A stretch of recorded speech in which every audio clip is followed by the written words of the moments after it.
Meu nome é Manuel Silva, imigrante português que construiu vida no Canadá como engenheiro civil em Toronto.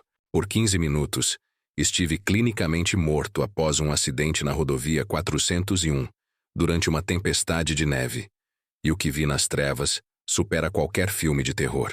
Vi minha mãe, uma mulher que todos na igreja consideravam santa, gritando meu nome em um lugar onde até as sombras têm medo de entrar. Antes de eu começar este testemunho, preciso que você entenda. Não estou aqui para assustar, mas para salvar. Cada palavra que vou compartilhar é verdadeira. E o Espírito Santo está usando esta história para falar com seu coração neste exato momento. Se algo dentro de você se agitar enquanto ouve, não ignore. É Deus batendo à porta da sua alma. Ore comigo agora. Senhor Jesus, abre meus olhos para ver a verdade. Quebra meu coração pelo que quebra o teu. Em nome do Pai, do Filho e do Espírito Santo. Amém. Hoje tenho 47 anos, mas minha história começa em uma pequena vila perto do Porto, Portugal. Nasci em uma família onde a religião era tradição, não relacionamento. Meu pai trabalhava no mar, ausente por meses, e minha mãe, Dona Beatriz, tornou-se a figura central da nossa casa e da pequena igreja batista local. Ela era conhecida por sua devoção, lia a Bíblia todas as manhãs, jejuava nas quartas-feiras e nunca perdia um culto. As pessoas a chamavam de a coluna da igreja, e eu cresci orgulhoso disso. Mas havia um segredo por trás daquela fachada piedosa. Minha mãe guardava rancor como um tesouro. Quando alguém a ofendia, mesmo que fosse apenas uma palavra mal interpretada, ela nunca perdoava. Ela mantinha uma lista mental de ofensas não perdoadas, que atualizava em cada reunião familiar. Lembro-me de uma vez, quando eu tinha 12 anos, ela descobriu que a vizinha havia espalhado um boato sobre nosso pai. Por 10 anos, minha mãe passou pela casa daquela mulher sem sequer cumprimentar. Quando eu perguntei por que ela não perdoava, ela respondeu com os olhos cheios de orgulho ferido. Filho, Deus me deu o direito de decidir quem merece meu perdão. Ele não é bobo como as pessoas pensam. Naquela época, eu achava isso normal.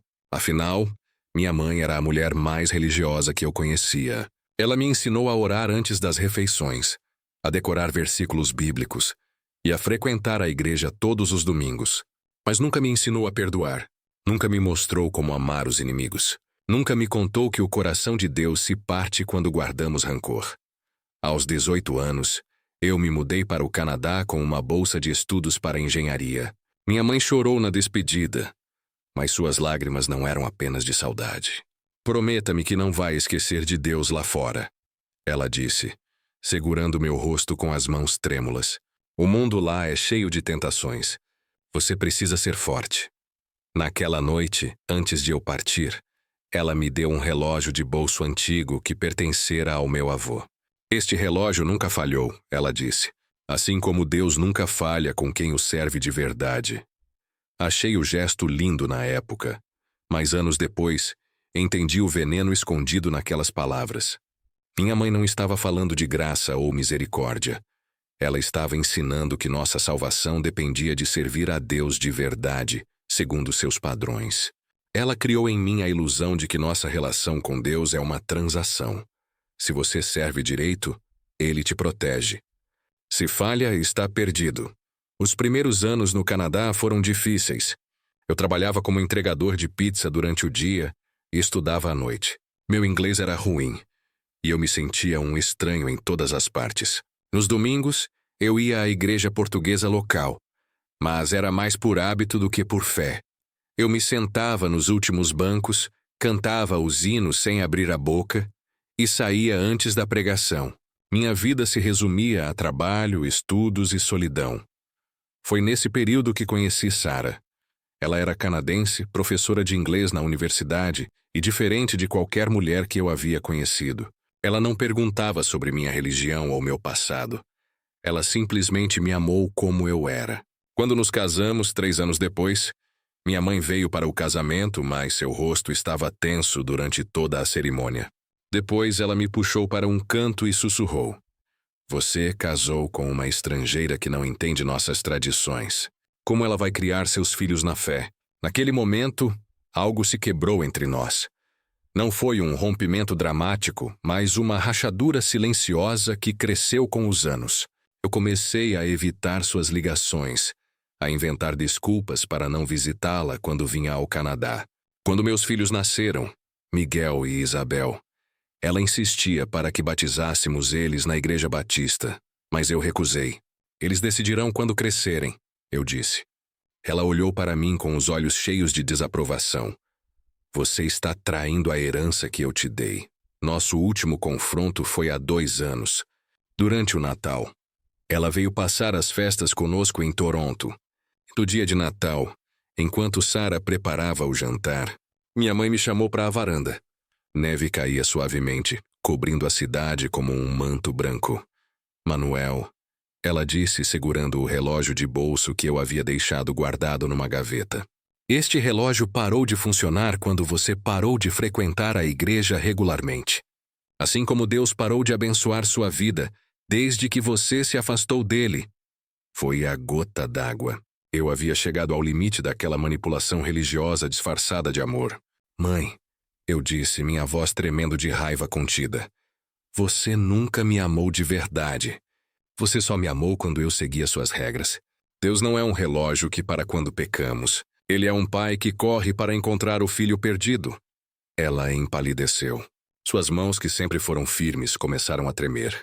Você não sabe do que está falando, ela sussurrou. Um dia, você entenderá. Naquela noite, ela pegou o primeiro voo de volta para Portugal. Não nos falamos por 2 anos. Eu enviei cartões no seu aniversário, mas ela nunca respondeu. Quando soube que ela estava doente com câncer no pulmão, tentei ligar, mas ela recusou minhas chamadas. Sua última mensagem foi por e-mail 2 semanas antes de morrer. Manuel, o relógio ainda não voltou a funcionar. Nem o meu coração. Eu não fui ao funeral dela. Usando o trabalho como desculpa, permaneci em Toronto, carregando uma culpa que tentei enterrar com mais trabalho. Subi na carreira rapidamente.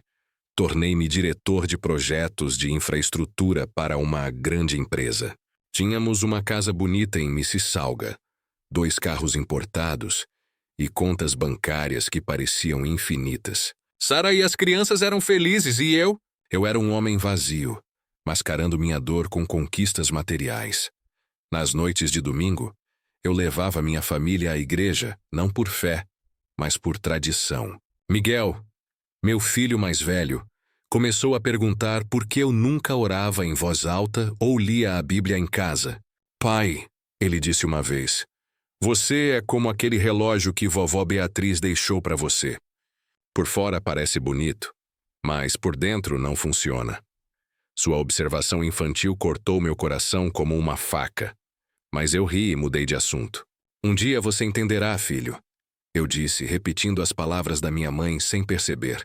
O evento que mudou tudo aconteceu na terça-feira, 10 de março de 2024. Era um dia comum. Acordei às 6 horas, tomei café com Sarah e as crianças e dirigi até o escritório. O inverno canadense estava severo, com neve acumulada nas estradas e temperaturas abaixo de menos 20 graus. Pela manhã, recebi uma ligação do hospital em Porto Alegre. Sim, minha mãe havia se mudado para o Brasil nos últimos meses de vida, para ficar perto de uma irmã. Ela havia falecido na noite anterior. A notícia não me surpreendeu. Eu já esperava isso havia semanas, mas algo dentro de mim se partiu naquele momento. Durante todo o dia no escritório, eu não consegui me concentrar. Minhas mãos tremiam enquanto assinava documentos, e meus olhos ardiam de lágrimas contidas. Sarah ligou 3 vezes, mas eu não atendi. Naquela tarde, saí do escritório mais cedo, sem avisar ninguém. Precisava dirigir. Precisava fugir daquela dor que eu havia ignorado por tanto tempo. A rodovia 401 estava coberta de neve fresca, e o céu estava cinzento como chumbo. Liguei o rádio para distrair-me, mas canais de notícias falavam sobre acidentes na estrada devido à tempestade. Desliguei e mergulhei no silêncio, pensando na última vez que vi minha mãe. Ela estava na varanda da nossa casa em Portugal, segurando o relógio de bolso, suas palavras ecoando na minha memória. Você está traindo a herança que eu te dei. De repente, um caminhão apareceu na minha pista. O motorista havia perdido o controle em uma curva. Tentei desviar, mas as rodas do meu carro derraparam no gelo. Lembro do som de pneus guinchando, do meu coração batendo no peito como um tambor e da sensação de estar voando enquanto o carro girava no ar. O último pensamento consciente foi: se eu morrer agora, nunca terei a chance de perdoar minha mãe ou pedir perdão a ela. O impacto foi violento. O vidro do para-brisa estilhaçou-se como uma teia de aranha, e meu corpo foi lançado contra o cinto de segurança com tal força que senti costelas quebrarem. Por um momento, tudo ficou em silêncio. Então, uma dor excruciante tomou conta do meu peito, e eu percebi que não conseguia respirar. A última coisa que vi antes de perder a consciência foi o relógio de bolso da minha mãe, que eu havia trazido no bolso do casaco, voando pelo ar e caindo no banco do passageiro. Seus ponteiros estavam parados, marcando 3h27 da tarde.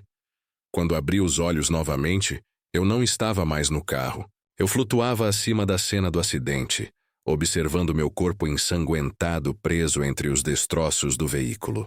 Pessoas corriam em minha direção, algumas com telefones celulares, outras tentando abrir a porta do motorista. Um homem de jaqueta vermelha gritava para alguém chamar uma ambulância. Tentei gritar para eles: estou aqui. Estou bem. Mas minha voz não produzia som algum. Tentei mover-me, descer até meu corpo. Mas era como se uma força invisível me prendesse no ar. Foi então que senti um puxão poderoso vindo de baixo. Não era uma sensação física. Era uma atração espiritual. Uma gravidade sobrenatural que me arrastava para as profundezas. A temperatura mudou drasticamente. De um frio cortante de inverno canadense, passei para um calor sufocante que parecia vir de dentro de mim mesmo. O ar tornou-se grosso e pesado, carregado com um cheiro que eu nunca havia sentido antes. Uma mistura de enxofre queimado, carne apodrecendo sob o sol e algo mais pungente que não consegui identificar naquele momento. A escuridão ao meu redor não era simples ausência de luz. Era uma presença viva, uma entidade que sugava toda a esperança, toda a memória de alegria. As únicas fontes de iluminação eram chamas que queimavam sem consumir, lançando sombras dançantes que pareciam zombar da minha angústia. Os sons. Os sons eram o pior de tudo. Não eram apenas gritos de dor física. Eram lamentos de almas que percebiam, com clareza absoluta, que seu destino era eterno. Era o choro de pessoas que entenderam tarde demais que suas escolhas na terra tinham consequências infinitas. Era o ranger de dentes de quem guardou rancor por anos, agora condenado a uma eternidade de solidão. Enquanto me acostumava com aquele horizonte de terror, percebi figuras se movendo na escuridão. Não eram demônios com chifres e caudas como nos filmes. Eram pessoas, ou melhor, o que restara delas após a morte. Seus rostos estavam distorcidos não pelo fogo, mas pela consciência do que haviam perdido. Seus olhos não tinham lágrimas. Lágrimas secam no inferno, mas uma expressão de desespero tão profundo que eu senti meu próprio coração se partir. Uma mulher passou por mim, arrastando correntes invisíveis. Seu vestido estava em chamas, mas ela não parecia sentir o calor. Meu filho, ela sussurrava repetidamente. Meu filho nunca soube que eu o amava. Eu trabalhei tanto para dar a ele tudo, mas nunca dei meu tempo. Ela parou e olhou para mim com olhos vazios. Você é novo aqui. Diga-me, o relógio ainda está funcionando na Terra? Não entendi sua pergunta naquele momento. Continuei andando, ou melhor, flutuando, através daquele lugar sem direção clara. O cheiro tornou-se mais intenso, e o calor aumentou até que cada poro do meu ser parecia arder. Foi então que ouvi uma voz familiar. Fraca no começo, quase abafada pelos gritos ao redor, mas distinta, inconfundível. Manuel, Manuel, meu filho. Meu sangue gelou. Não de frio, não havia frio ali, mas de um terror que veio da alma. Eu conhecia aquela voz. Era a voz que me cantara canções de ninar em português, que me ensinara a primeira oração, que usara aquelas palavras duras que me afastaram dela. Virei-me lentamente, temendo o que veria. E lá estava ela, minha mãe, Dona Beatriz, ajoelhada no chão, com as mãos estendidas para o céu escuro. Seu rosto, antes tão cheio de orgulho religioso, estava agora marcado por uma angústia que eu nunca imaginei possível. Seus olhos, que sempre brilhavam com certeza teológica, agora estavam vazios de esperança. Mãe, tentei gritar, mas minha voz saiu como um sussurro rouco quase inaudível. Ela me ouviu. Seus olhos se arregalaram em uma mistura de alívio e terror. Manuel, você está aqui? Por que você está aqui? Você não deveria estar aqui. Tentei correr em direção a ela, mas meus pés não respondiam como eu queria. Era como se eu estivesse preso em areia movediça. Cada movimento me afundando mais naquela realidade horrível. Finalmente cheguei perto o suficiente para estender minha mão. Eu queria tocar seu rosto, abraçá-la, trazê-la para longe dali. Manuel, ela sussurrou, suas palavras carregadas de um sofrimento que vai além da dor física. Meu relógio! Ele parou de funcionar antes de eu morrer. Eu sabia o que isso significava. Eu sabia que tinha falhado com você, com Deus, com tudo. Minha mão estava a centímetros da dela quando uma luz brilhante irrompeu entre nós. Tão intensa que tive que cobrir os olhos. Quando abri-os novamente, um anjo estava diante de mim. Não era como nas pinturas. Não havia asas brilhantes ou harpas. Sua presença era majestade pura. Uma santidade que me fez sentir completamente indigno de existir. Suas vestes eram brancas como a neve fresca de Toronto no inverno. Mas seu rosto era severo. Mas seus olhos continham uma centelha de compaixão que me fez querer chorar. Pare, ele disse, sua voz ecoando não com som, mas com autoridade que vibrava em cada célula do meu ser. Você não pode tocá-la. Por quê? Gaguejei, minha voz trêmula de emoção. Ela é minha mãe. Eu preciso ajudá-la. Por favor. O anjo balançou a cabeça lentamente. O tempo dela para arrependimento passou. Ela está aqui por suas próprias escolhas. E você, Manuel Silva? Você não pertence aqui ainda. Sua hora ainda não chegou. Olhei para minha mãe, que agora chorava silenciosamente. Suas lágrimas não caíam. Evaporavam-se antes de tocar o chão. Mas eu posso fazer algo? Implorei. Posso orar por ela? Posso pedir a Deus para perdoá-la? Na terra há esperança. O anjo respondeu, sua voz suavizando-se levemente. Na morte o destino é selado. Ela rejeitou a graça de Deus enquanto viva. Ela construiu seu próprio inferno com cada rancor guardado, com cada perdão negado, com cada amor substituído por orgulho religioso. Minha mãe olhou para mim com os olhos suplicantes. Filho, ela sussurrou, sua voz fraca, mas clara. Eu estava errada. Eu pensava que conhecia a Deus, mas eu só seguia rituais. Eu julgava os outros pela aparência. Mas meu coração estava cheio de veneno. Eu ensinei você a guardar rancor, em vez de perdoar. Agora é tarde demais para mim. Mas para você ainda há tempo. Volte e viva diferente. Não cometa os mesmos erros. O coração se partiu em 1000 pedaços dentro de mim. Eu queria argumentar, queria gritar com o anjo. Queria exigir justiça para minha mãe. Mas naquele lugar, naquela presença, entendi uma verdade terrível. A justiça de Deus é perfeita. Ele não condena ninguém arbitrariamente. Cada alma ali havia escolhido seu caminho na terra. O anjo colocou a mão no meu ombro. O toque não queimou, mas trouxe uma sensação de paz que contrastava violentamente com o caos ao redor. Você precisa voltar, Manuel, ele disse. Você tem uma mensagem para compartilhar. Conte ao mundo o que você viu. Avise as pessoas que o inferno é real e que o arrependimento não pode esperar. Mostre-lhes que Deus não se importa com religião vazia, mas com corações quebrantados e genuinamente arrependidos. Antes que eu pudesse responder, senti um puxão forte, como se estivessem me arrancando de dentro de um sonho terrível. Tudo ficou escuro novamente. Na próxima coisa que senti foi uma dor excruciante no peito. Abri os olhos e vi luzes brancas brilhantes acima de mim. O som de máquinas apitando. Vozes abafadas falando em inglês. Uma máscara de oxigênio cobria meu rosto e tubos estavam conectados a meus braços. Ele está acordando. Alguém exclamou. Um médico aproximou-se com um sorriso de alívio no rosto. Senhor Silva, você está no hospital. Você sofreu um acidente grave na rodovia 401. Seu coração parou por 15 minutos durante a cirurgia, mas graças a Deus você está vivo. Tentei falar, mas minha garganta estava seca e dolorida. O médico segurou meu braço gentilmente. Descanse agora. Sua esposa e filhos estão a caminho. Eles choraram muito por você. Enquanto fechava os olhos, a última imagem que vi antes de dormir novamente foi o relógio de bolso da minha mãe. Seus ponteiros parados às 3h27. Mas agora eu entendia. O relógio estava parado não porque Deus havia me abandonado, mas porque meu tempo de viver uma fé vazia havia terminado. Naquela noite, enquanto todos dormiam no quarto do hospital, acordei com uma certeza absoluta dentro de mim. Eu precisava encontrar aquele relógio. Precisava consertá-lo. Mais importante, eu precisava consertar o que estava quebrado dentro de mim. Se você sente um frio na espinha, agora, deixe nos comentários: Jesus, eu me entrego a ti.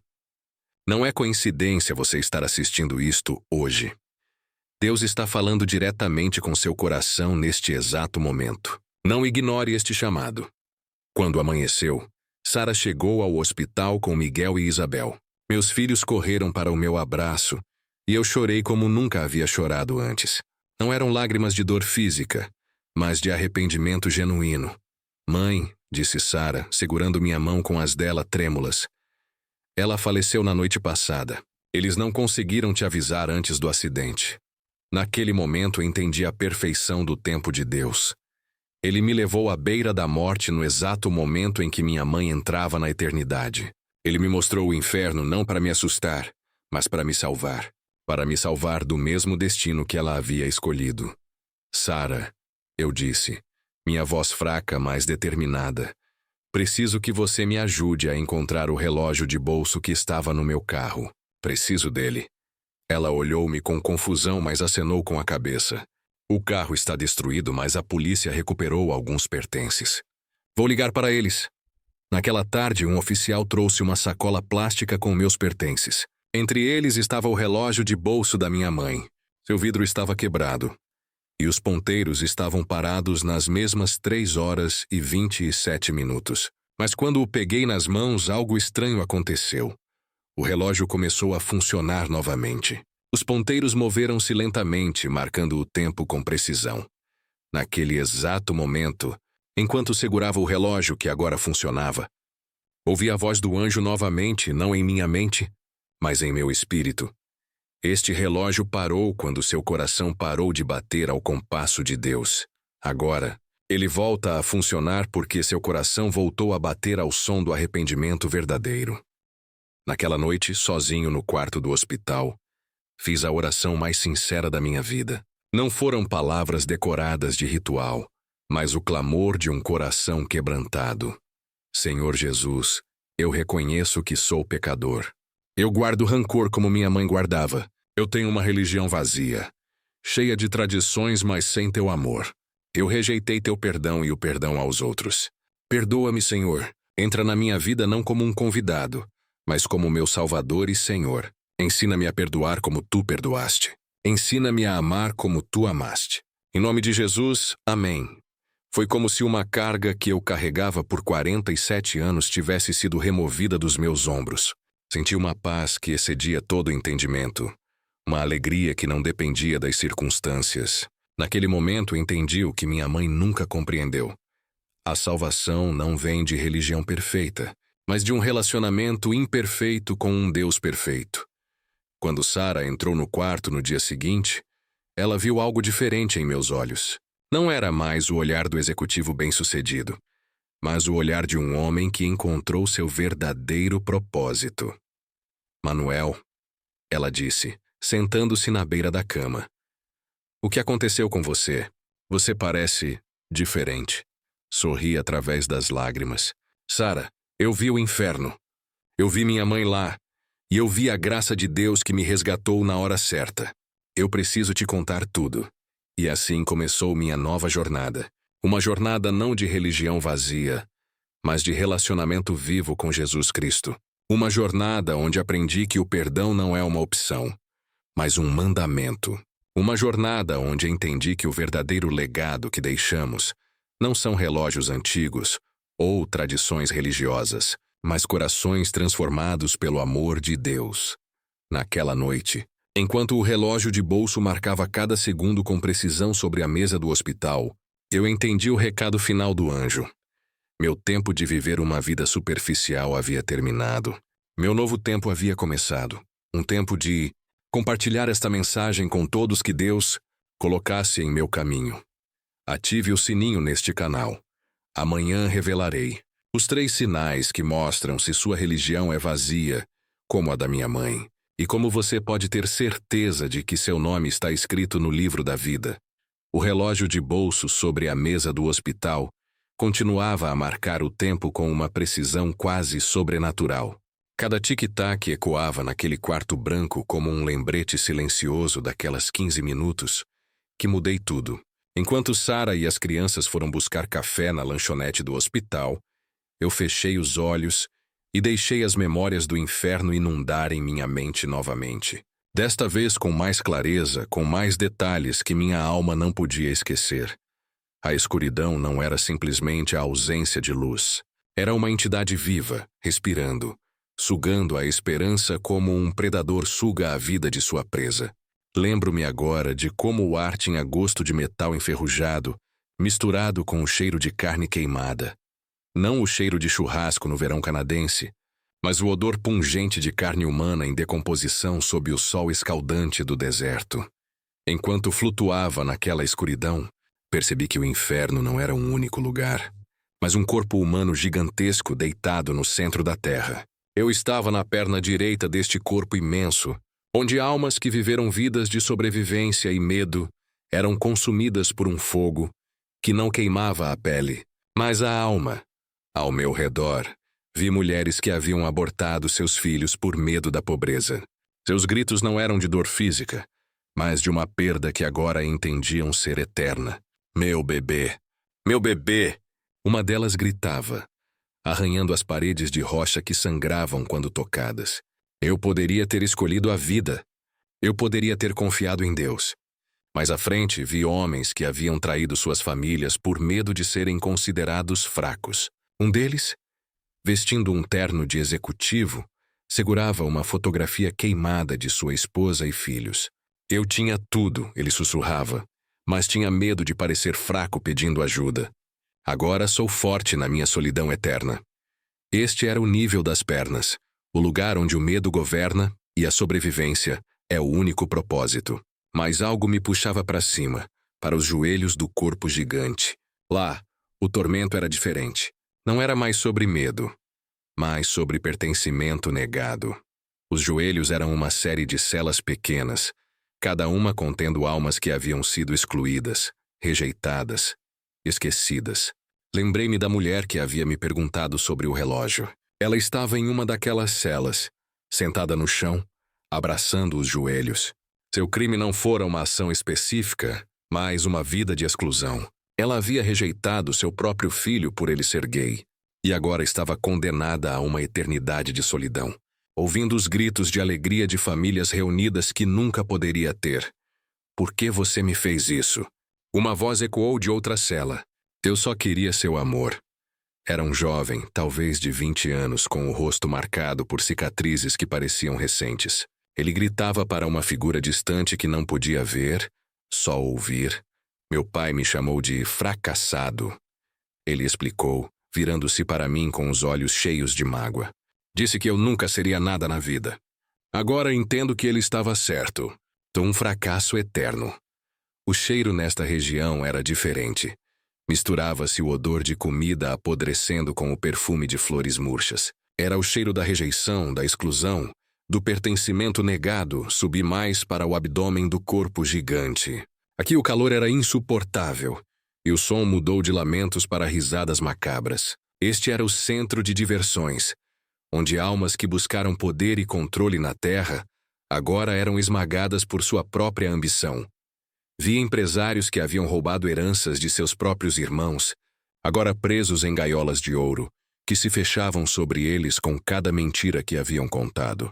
Políticos que haviam corrompido nações inteiras agora eram forçados a comer documentos queimados, as próprias leis que haviam manipulado para seu benefício. Um homem particularmente rico na terra agora estava sentado em uma cadeira de ouro.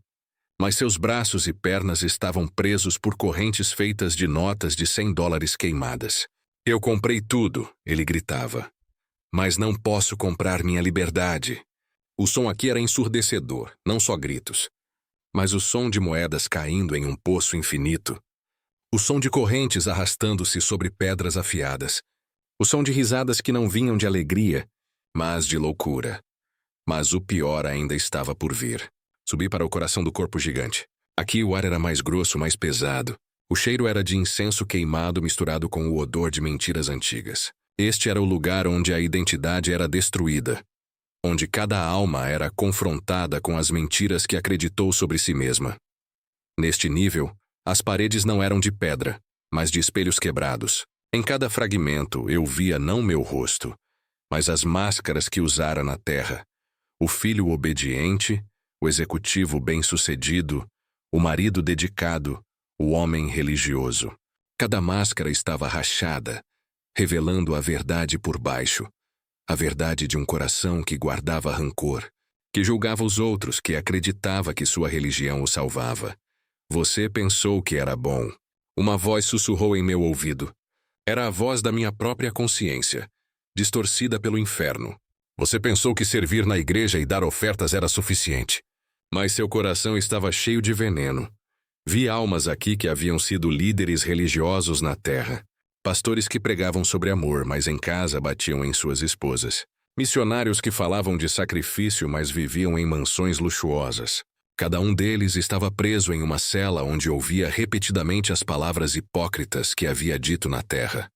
Um pastor em particular me chamou a atenção. Ele estava em uma cela pequena, com as mãos amarradas atrás das costas. Na parede em frente a ele, uma tela mostrava seu último sermão, onde ele havia pregado sobre o amor de Deus enquanto roubava ofertas da igreja. Por que você não me contou a verdade? Uma criança perguntava repetidamente na tela. Por que você mentiu sobre Deus? O pastor chorava lágrimas de sangue. Eu pensava que Deus não via meu coração. Ele sussurrava. Eu pensava que minha religião me protegia, e então finalmente alcancei a cabeça do corpo gigante. Aqui, no trono das sombras, o tormento era intelectual, espiritual. Este era o lugar onde almas que rejeitaram a verdade de Deus eram forçadas a confrontar a realidade que haviam negado. O som aqui não era de gritos, mas de sussurros. Sussurros de todas as verdades que haviam ignorado, de todas as oportunidades de arrependimento que haviam rejeitado. O cheiro era de livros queimando, de bibliotecas inteiras de conhecimento destruídas pela arrogância humana. No centro deste nível, sentado em um trono de ossos, estava uma figura que não era Satanás como o imaginamos, mas a personificação do orgulho humano. Seu rosto mudava constantemente. Às vezes era o rosto de um filósofo ateu. Outras vezes, o de um líder religioso hipócrita. Outras ainda, o de um político corrupto. Mas seus olhos sempre eram os mesmos, vazios de verdade, cheios de orgulho. Vocês pensaram que eram sábios? A figura sussurrava, sua voz ecoando como milhares de vozes em uníssono. Vocês pensaram que podiam decidir o que era verdade. Agora, vocês estão condenados a uma eternidade de saber que estavam errados. Ao redor do trono, almas que haviam rejeitado a Cristo por racionalidade ou ciência, agora estavam amarradas a cadeiras, forçadas a ouvir a verdade que haviam negado. Eu tinha medo de parecer fraco, um cientista sussurrava. Agora sou forte na minha eterna ignorância. Foi neste nível, no coração do inferno, que ouvi a voz da minha mãe chamando meu nome. Ela estava na região do coração. Não por acaso. Seu tormento não era por ações mais específicas, mas por uma mentira fundamental que acreditara. Que religião substitui relacionamento, que rituais substituem arrependimento, que julgamento substitui amor. Quando finalmente cheguei até ela, entendi por que ela estava ali. Não era por não ter frequentado a igreja o suficiente, ou por não ter lido a Bíblia o suficiente. Era por ter guardado rancor como um tesouro, por ter julgado outros enquanto escondia seu próprio pecado, por ter substituído o amor de Deus por uma religião vazia. Mãe, eu disse, minha voz trêmula de emoção. Por que você nunca me contou sobre o verdadeiro amor de Deus? Por que você me ensinou sobre regras em vez de relacionamento? Ela olhou para mim com os olhos cheios de uma dor que vai além da compreensão humana. Filho, ela sussurrou. Eu nunca conheci esse amor. Eu conhecia regras, rituais, tradições. Eu pensava que isso era suficiente. Eu via os outros pecando e julgava. Mas nunca vi meu próprio coração. Quando Deus me mostrou a verdade no momento da minha morte, já era tarde demais para arrepender-me. Neste momento, o anjo apareceu entre nós com sua luz brilhante. Sua presença não dissipou o calor ou os gritos ao redor, mas criou uma bolha de santidade onde a verdade podia ser ouvida claramente. Manuel. O anjo disse, sua voz agora suave e mais firme. Você vê agora por que ela está aqui? Não foi por não fazer o suficiente para Deus. Foi por nunca ter se arrependido verdadeiramente, nunca ter confessado seu orgulho, nunca ter perdoado como foi perdoada. Mas ela era religiosa. Argumentei, lágrimas escorrendo pelo meu rosto.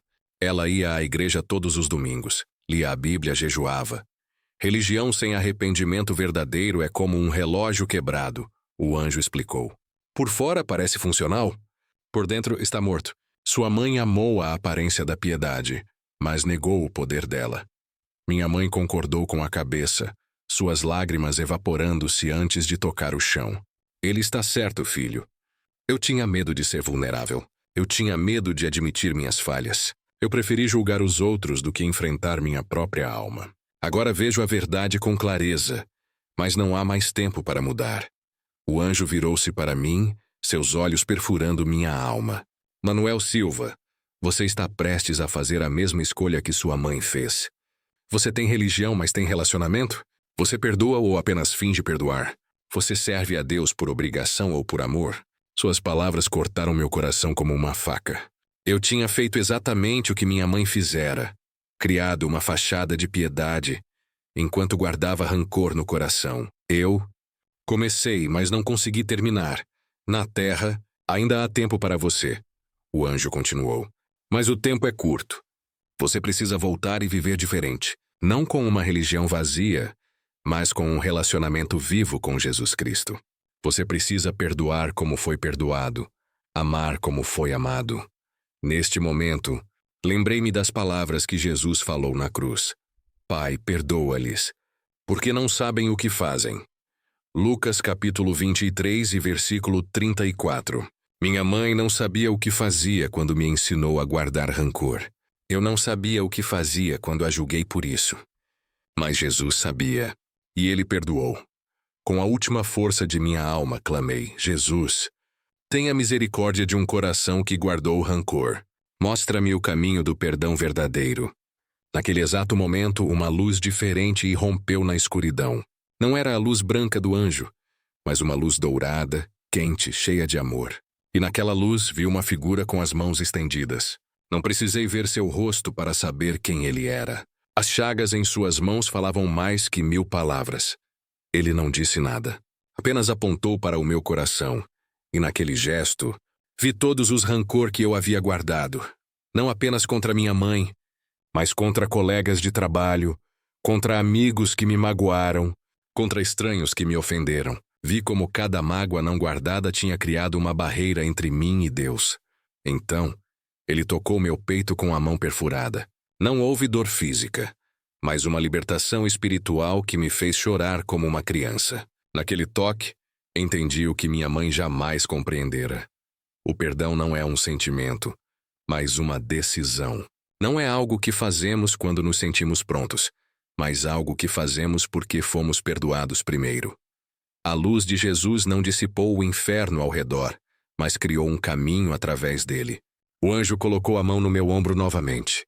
É hora de voltar, Manuel. Você tem uma mensagem para compartilhar? Conte ao mundo o que você viu. Avise as pessoas que o inferno é real, mas o amor de Deus é mais real ainda. Antes de eu ser puxado de volta para a terra, olhei pela última vez para minha mãe. Ela sorria através das lágrimas. Um sorriso de paz que eu nunca havia visto nela na terra. Vá, filho. Ela sussurrou. Não faça as mesmas escolhas que eu fiz. Escolha o amor. Escolha o perdão. Escolha Jesus. E então tudo ficou escuro novamente. Quando acordei no hospital, o relógio de bolso estava funcionando perfeitamente sobre a mesa. Cada tic-tac era um lembrete do tempo que Deus me deu de volta. Não para continuar vivendo como antes, mas para viver como alguém que viu a eternidade e escolheu a vida. Naquela noite, sozinho no quarto do hospital, fiz uma lista de todas as pessoas que eu precisava perdoar. Não apenas minha mãe, mas meu chefe que me humilhara em uma reunião, meu amigo que me traíra nos negócios, até o homem que me cortara na estrada naquele dia fatídico. Perdoá-los não significava esquecer o que fizeram, mas libertar-me do veneno que seus atos haviam injetado em meu coração. Sara entrou no quarto enquanto eu escrevia a lista, as lágrimas escorrendo pelo meu rosto. "O que está acontecendo, Manuel?" Ela perguntou, sentando-se na beira da cama. "Sabe aquela rancor que eu guardava do meu chefe?" Eu disse, limpando as lágrimas. "Aquela mágoa do meu amigo que me traiu nos negócios? Toda aquela religião vazia que eu praticava? Tudo isso me levou à beira do inferno, Sara. Eu vi minha mãe lá. Eu vi o que nos espera se não nos arrependermos verdadeiramente." Ela segurou minha mão, seus olhos cheios de preocupação e compaixão. "O que você quer dizer?" "Sua mãe não está no inferno por não frequentar a igreja", o anjo havia dito. "Ela está lá por nunca ter se arrependido verdadeiramente." Esta verdade queimava em minha alma como fogo. "Sara", eu disse, minha voz firme apesar das lágrimas, "precisamos perdoar.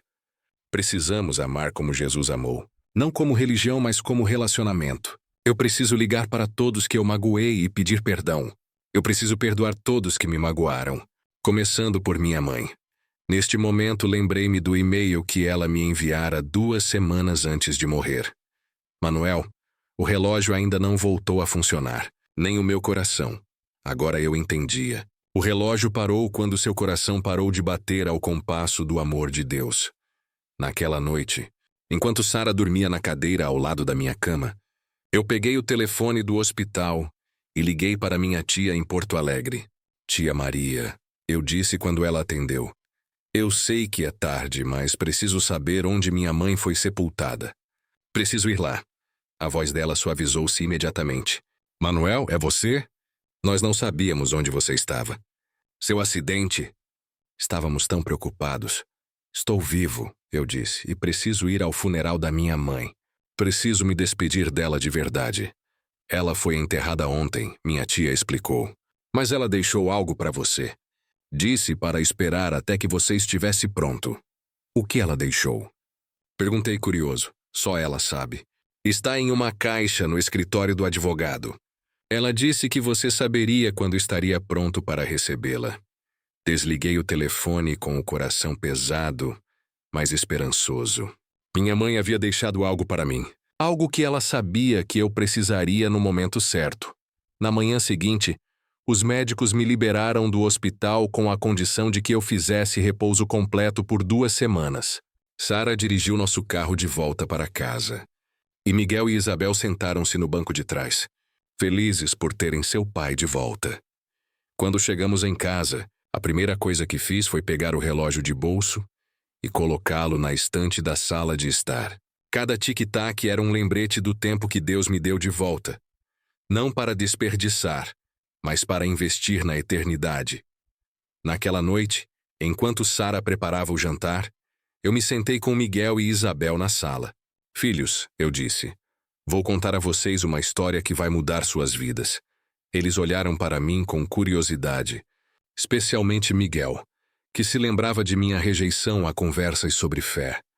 "Pai", ele disse, "o que aconteceu com você no hospital? Você parece diferente." Sorri através das lágrimas. "Eu vi o inferno, filho." "Eu vi o que nos espera se não nos arrependemos verdadeiramente. E eu vi o amor de Jesus que me resgatou das trevas." Comecei a contar minha história desde o início, sobre minha mãe, sobre nossa relação quebrada, sobre o acidente, sobre o que vi nas trevas.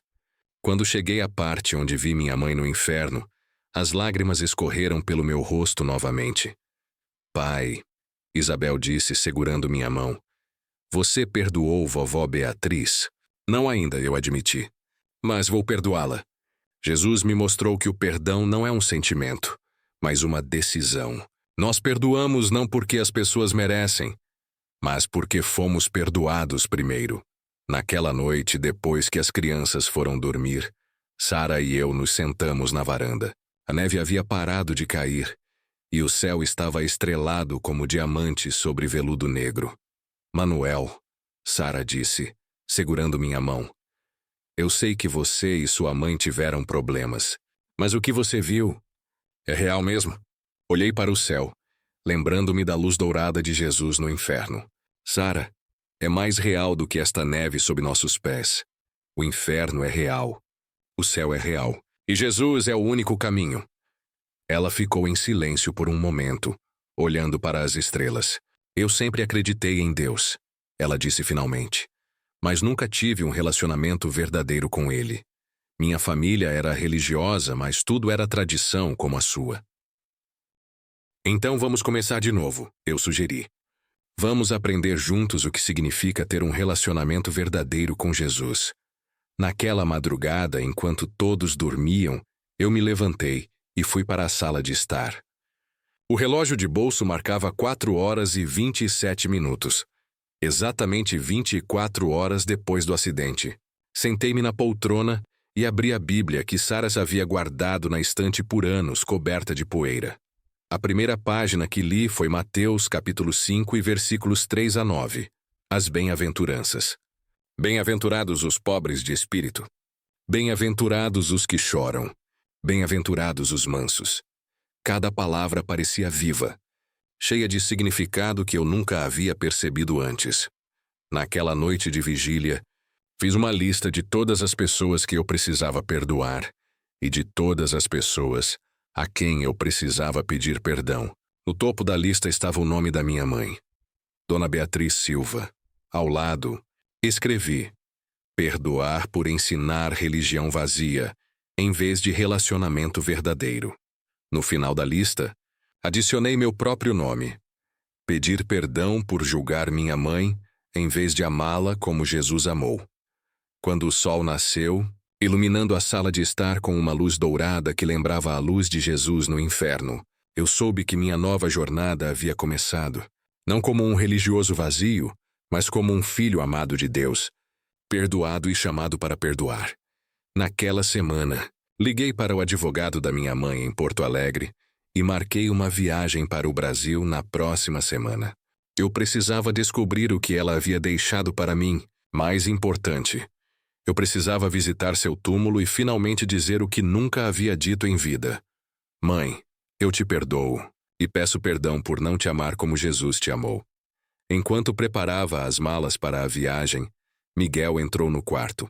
Pai, ele disse, posso ir com você ao Brasil? Quero conhecer onde vovó Beatriz viveu. Sorri, sentindo uma paz que excedia todo entendimento. Claro, filho. Vamos juntos aprender o que significa perdoar como Jesus perdoou. Naquela noite, antes de dormir, olhei para o relógio de bolso na estante. Seus ponteiros marcavam o tempo com precisão. Cada tic-tac um lembrete do tempo que Deus me deu de volta. Não para viver uma vida religiosa vazia, mas para viver uma vida de amor e perdão verdadeiros. Ative o sininho neste canal. Amanhã revelarei o que encontrei na caixa que minha mãe deixou para mim e como isso confirmou tudo o que vi no inferno. Você não vai acreditar no que estava dentro dela. O avião decolou do aeroporto em Toronto sob um céu cinzento de inverno. Miguel sentou-se ao meu lado, seu rosto de 12 anos refletindo uma mistura de curiosidade e nervosismo. Sara e Isabel ficaram em casa prometendo rezar por nós durante a viagem. Por que vovó Beatriz nunca veio nos visitar no Canadá, pai? Miguel perguntou enquanto os campos nevados desapareciam sob as nuvens. A pergunta perfurou meu coração como uma faca. Como explicar para uma criança o veneno do rancor religioso? Ela tinha medo, respondi finalmente. Medo de perder o controle. Medo de não ser perfeita aos olhos de Deus. Medo de ser vulnerável. Miguel pensou por um momento, seus olhos fixos na janela. Mas Jesus não tem medo de ser vulnerável, né? Ele chorou quando Lázaro morreu. Sua observação infantil me surpreendeu. Meu filho havia aprendido mais sobre Jesus em um livro de histórias bíblicas do que eu em 40 anos de religião vazia. Você está certo, filho, eu disse, segurando sua mão. Jesus não tem medo de ser vulnerável. Ele nos ensina que a verdadeira força está em admitir nossa fraqueza e confiar nele. Durante as 10 horas de voo até Porto Alegre, contei a Miguel toda a história. Sobre minha infância em Portugal, sobre a religião rígida da minha mãe, sobre nosso afastamento, sobre o acidente e sobre o que vi no inferno. Quando cheguei à parte onde vi minha mãe nas trevas, não consegui segurar as lágrimas. Pai, Miguel disse, abraçando-me, você acha que vovó Beatriz está sofrendo muito? Sim, respondi honestamente. Mas não é o fogo que causa a maior dor. É saber que ela rejeitou o amor de Jesus quando tinha a chance. É saber que suas escolhas na terra a levaram para lá. Mas Jesus não pode salvá-la agora? Ele perguntou, seus olhos cheios de inocência. Ela não está no inferno porque Jesus não quis salvá-la. Expliquei. Ela está lá porque rejeitou sua salvação quando estava viva. Jesus respeita nossa escolha, filho. Ele não força ninguém a amá-lo. Miguel ficou em silêncio por um longo tempo, olhando para as nuvens abaixo do avião. Finalmente ele disse, então é por isso que precisamos perdoar agora, não depois. Porque depois pode ser tarde demais. Suas palavras eram mais sábias do que qualquer sermão que eu havia ouvido em 40 anos de igreja. Quando chegamos a Porto Alegre, o calor úmido do verão brasileiro nos envolveu como um cobertor. Meu tio Carlos nos esperava no aeroporto com um sorriso que não escondia sua preocupação. Manuel, ele disse, abraçando-me forte. Quando soube do seu acidente, pensamos que havíamos perdido você também. Eu quase fui, respondi. Mas Deus me deu uma segunda chance. Ele olhou para Miguel, seus olhos suavizando-se. Este deve ser seu filho. Beatriz falava muito dele, sabia? Meu coração doeu ao ouvir isso. Minha mãe falava sobre meu filho, mesmo depois de nosso afastamento. Que tipo de amor era esse? Um amor que julga, mas ainda assim se importa. O escritório do advogado ficava em um prédio antigo no centro da cidade. Enquanto subíamos as escadas de mármore desgastado, Miguel segurava minha mão com força. Estou nervoso, pai, ele sussurrou. Tudo bem, eu disse. Lembre-se do que Jesus nos ensinou. Não se perturbe o vosso coração. O advogado, Dr. Fernandes, era um homem idoso com óculos redondos e uma Bíblia surrada sobre sua mesa. Dona Beatriz deixou instruções específicas. Ele disse, abrindo uma caixa de madeira envelhecida. Ela disse que você só deveria receber isto quando estivesse pronto para ouvir a verdade. Dentro da caixa havia 3 itens. O relógio de bolso que eu havia levado no acidente, agora consertado, uma carta escrita à mão e um pequeno caderno preto. O relógio parou de funcionar no dia em que você se afastou da igreja, o advogado explicou. Ela ficou obcecada com isso. Dizia que era um sinal de que você havia se afastado de Deus também. Peguei o relógio com mãos trêmulas. Seus ponteiros estavam parados novamente, marcando 3 horas e 27 minutos. A hora exata do meu acidente. Como isso era possível? Eu o havia deixado funcionando perfeitamente em Toronto. Abri a carta com cuidado. A letra da minha mãe, que eu não via há anos, estava desfocada pelas minhas lágrimas. Meu querido Manuel, se você está lendo esta carta, significa que algo aconteceu para quebrar o orgulho que nos separou. Orei por este momento todos os dias desde que você partiu para o Canadá. O relógio parou de funcionar no dia em que você me disse que não iria mais à igreja. Naquele momento percebi que havia falhado como mãe e como cristã. Eu ensinei você sobre regras e rituais, mas nunca sobre o amor de Jesus. Eu julguei os outros com dureza, mas nunca examinei meu próprio coração. Na minha última consulta médica, o doutor disse que eu tinha poucos meses de vida. Naquela noite tive um sonho. Jesus apareceu para mim não como o juiz que eu sempre imaginei, mas como um pastor bondoso. Ele me mostrou uma estrada, a estrada da minha vida, e em cada curva eu vi momentos onde escolhi o orgulho em vez do perdão, a religião em vez do relacionamento, o julgamento em vez do amor. Você construiu um inferno na terra com cada rancor guardado. ele disse. E se não se arrepender, este inferno se tornará sua eternidade. Acordei chorando, mas não de tristeza. Chorei porque finalmente entendi a verdade que passara a vida evitando. Minha religião não me salvaria. Só Jesus poderia fazer isso. Nas últimas semanas de vida, fiz 3 coisas. Perdoei todas as pessoas que guardei rancor por anos. Minha irmã por herdar a casa dos nossos pais, meu primeiro amor que me abandonou, até aquela vizinha que espalhou boatos sobre nosso pai. Pedi perdão a todas as pessoas que magoei com meu julgamento e orgulho, especialmente você, meu filho. Entreguei minha vida verdadeiramente a Jesus Cristo, não como um ritual religioso, mas como um relacionamento de amor e confiança. O caderno preto contém minha jornada de arrependimento verdadeiro. Nele, você encontrará as orações que fiz, os versículos que me consolaram e as cartas de perdão que nunca tive coragem de enviar. Quanto ao relógio, ele parou porque meu coração parou de bater ao compasso do amor de Deus. Mas talvez, com sua graça, ele possa voltar a funcionar para você. Com todo o amor que sempre tive, mas nunca soube expressar, sua mãe, Beatriz. As lágrimas escorriam pelo meu rosto enquanto lia a carta. Miguel segurou minha mão, seus próprios olhos cheios de lágrimas. Ela realmente se arrependeu, pai. Ele sussurrou. Abri o caderno preto com mãos trêmulas. Nas primeiras páginas vi listas de nomes, pessoas que ela precisava perdoar. Mais adiante encontrei orações sinceras, não cheias de palavras bonitas, mas do coração quebrantado de alguém que finalmente entendera a graça de Deus. Em uma página, li: Senhor, perdoa-me por usar tua religião como uma arma contra os outros. Perdoa-me por julgar meu filho quando deveria ter amado. Ensina-me a amar como tu amaste. Em outra página, hoje liguei para minha irmã depois de 20 anos de silêncio. Não pedi desculpas nem apenas disse, eu te amo. Ela chorou e disse que também me amava. O perdão não é sobre estar certo ou errado, é sobre escolher o amor. A última entrada no caderno estava datada 3 dias antes de sua morte. Meu corpo está fraco, mas meu espírito está forte. Hoje, entreguei meu coração verdadeiramente a Jesus. Não por religião, não por medo do inferno, mas por amor a Ele. Se Manuel um dia ler estas palavras, ore para que ele também encontre este amor verdadeiro. Neste momento, algo estranho aconteceu. O relógio de bolso que estava parado nas minhas mãos começou a funcionar novamente. Seus ponteiros moveram-se lentamente, marcando o tempo com precisão. O advogado olhou para o relógio com surpresa. Isso é impossível, ele murmurou. Nós tentamos consertá-lo muitas vezes, mas nada funcionou. Mas eu sabia o que havia acontecido.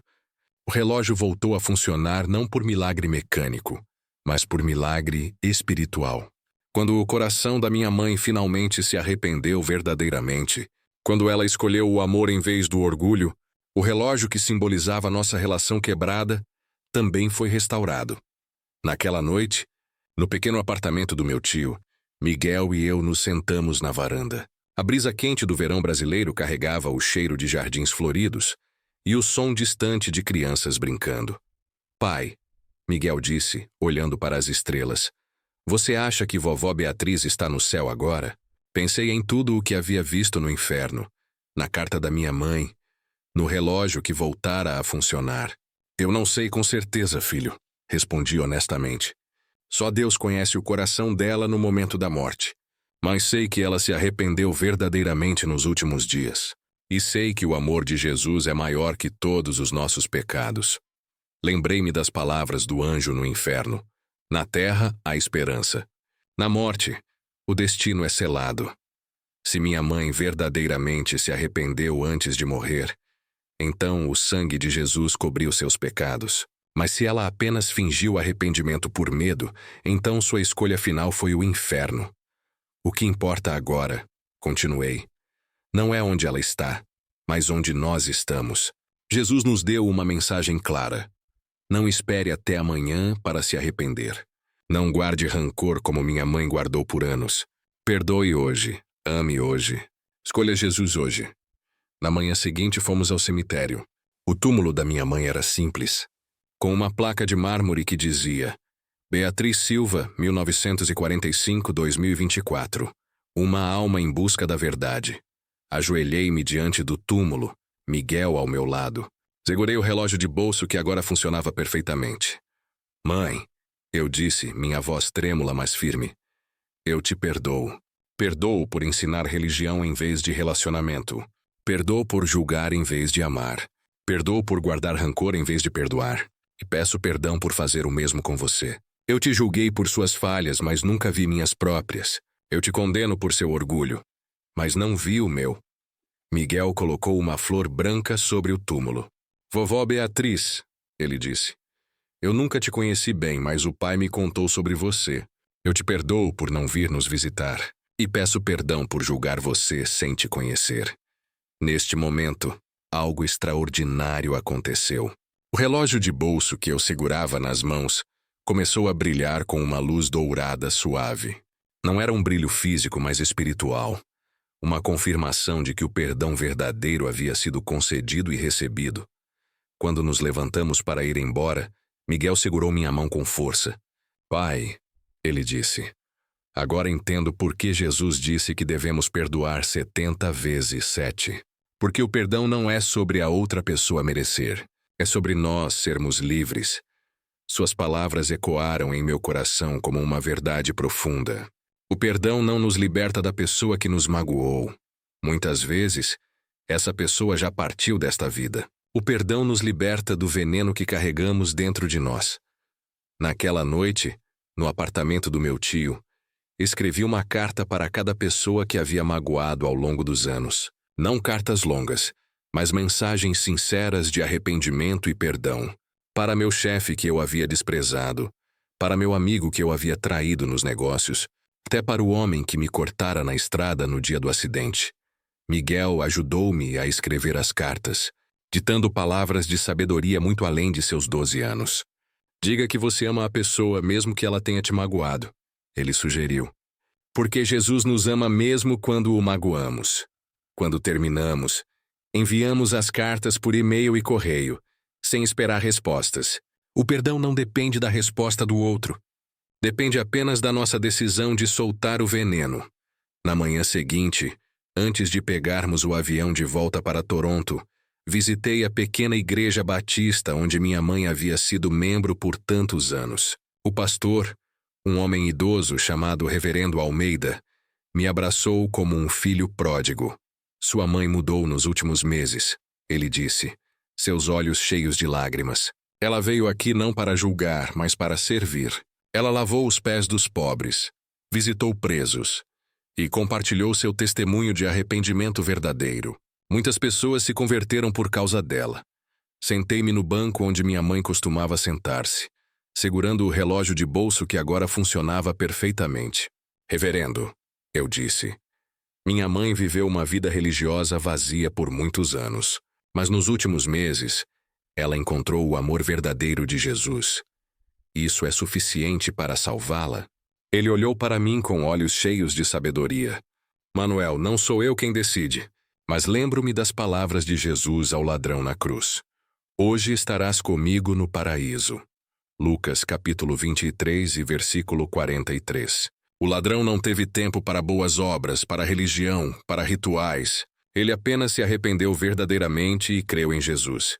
Se sua mãe fez o mesmo nos últimos dias, então o sangue de Jesus cobriu todos os seus pecados.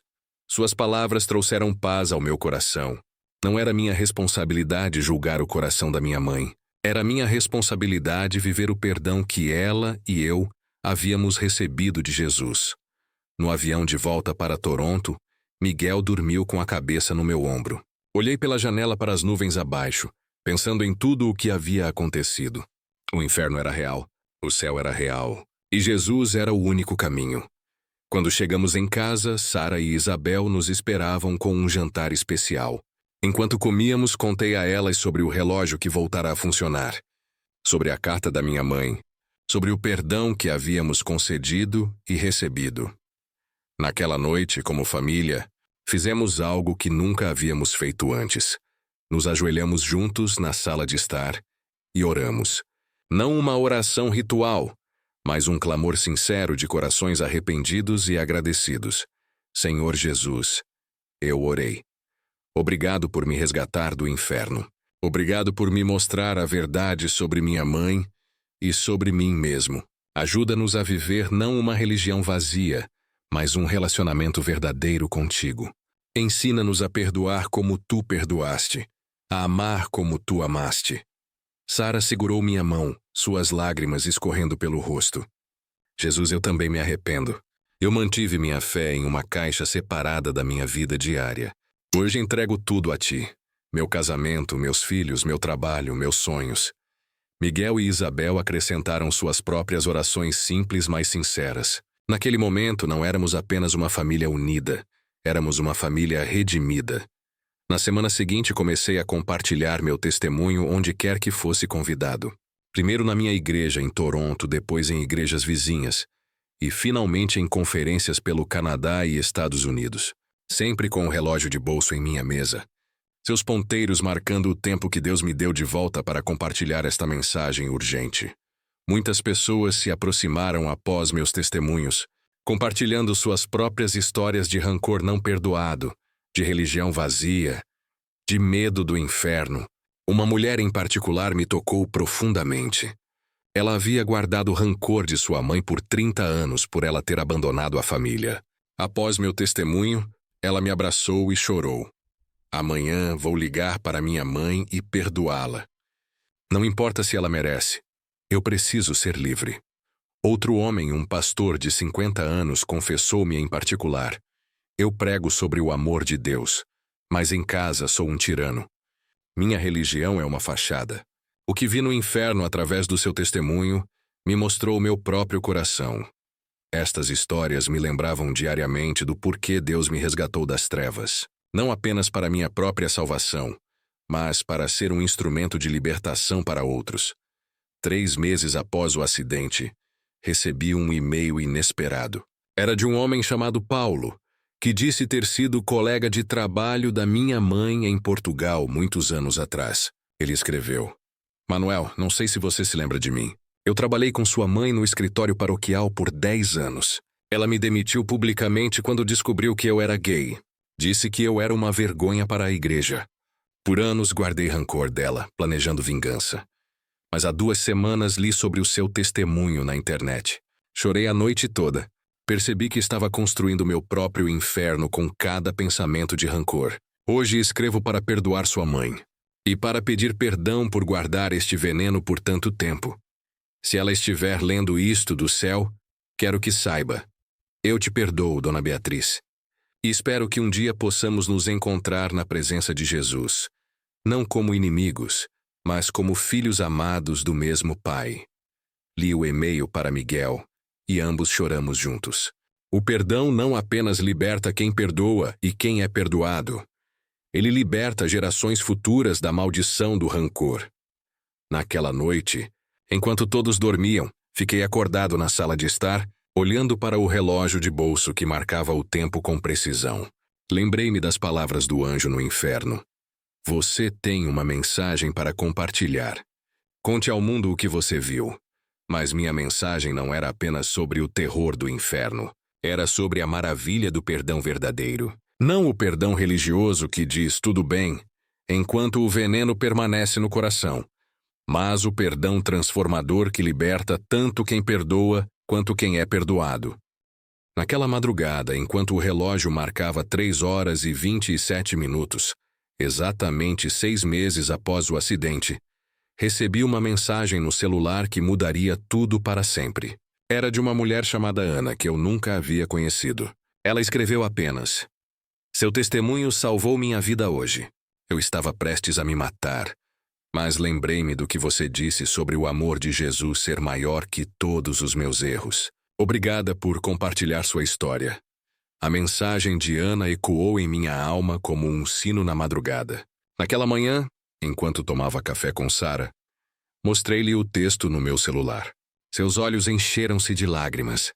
Manuel, ela disse, segurando minha mão com força. Isso é porque você voltou, não apenas para nós, mas para pessoas como Ana. Sua observação me fez perceber algo importante. Deus não me resgatou apenas para minha própria salvação ou para reconciliar-me com minha mãe. Ele me resgatou para ser um instrumento de sua graça neste mundo quebrado. Cada história como a de Ana, cada lágrima derramada em arrependimento verdadeiro, cada coração liberto do veneno do rancor. Isso era o verdadeiro propósito da minha segunda chance. Naquela noite, enquanto todos dormiam, fiquei acordado na sala de estar, olhando para o relógio de bolso que marcava o tempo com precisão. Lembrei-me das palavras do anjo no inferno. Você tem uma mensagem para compartilhar. Conte ao mundo o que você viu. Mas minha mensagem não era apenas sobre o terror do inferno. Era sobre a maravilha do perdão verdadeiro. Não o perdão religioso que diz tudo bem, enquanto o veneno permanece no coração. Mas o perdão transformador que liberta tanto quem perdoa quanto quem é perdoado. Era sobre a diferença entre religião vazia e relacionamento verdadeiro com Deus. Muitas pessoas pensam que são salvas por frequentar a igreja, ler a Bíblia ou dar ofertas. Mas Jesus disse: nem todo o que me diz Senhor, Senhor, entrará no reino dos céus, mas aquele que faz a vontade de meu Pai. Mateus capítulo 7 e versículo 21. A vontade do Pai é que nos amemos uns aos outros como Jesus nos amou, que perdoemos como fomos perdoados, que substituamos o julgamento pelo amor, a religião pelo relacionamento, o orgulho pela humildade. Se você está lendo esta mensagem agora, não é coincidência. Deus colocou esta história em seu caminho por um propósito. Talvez você esteja guardando rancor como minha mãe guardou. Talvez você esteja vivendo uma religião vazia como eu vivia. Talvez você esteja à beira do desespero como Ana estava. Mas há esperança. Jesus está de braços abertos esperando por você. Seu sangue derramado na cruz cobre todos os seus pecados. Não apenas os que você cometeu, mas os que você guardou no coração através do rancor e do orgulho. Não espere até amanhã para se arrepender. Não espere até o próximo domingo para perdoar. Faça isso agora, neste exato momento. Se você sente que Deus está falando com seu coração agora, deixe nos comentários: Jesus, eu me entrego a ti. Não ignore este momento. Sua eternidade depende dele. Inscreva-se agora no canal e ative o sininho. Compartilhe este testemunho com alguém que está preso no tempo de um relógio quebrado. Talvez seja um pai que você não vê há anos, uma mãe que nunca desistiu de orar por você, um irmão que você julgou sem conhecer, porque Deus amou o mundo de tal maneira que deu o seu Filho unigênito, para que todo aquele que nele crê não pereça, mas tenha a vida eterna. João capítulo 3 e versículo 16. Seu relógio pode estar parado, mas o tempo de Deus para você está começando agora.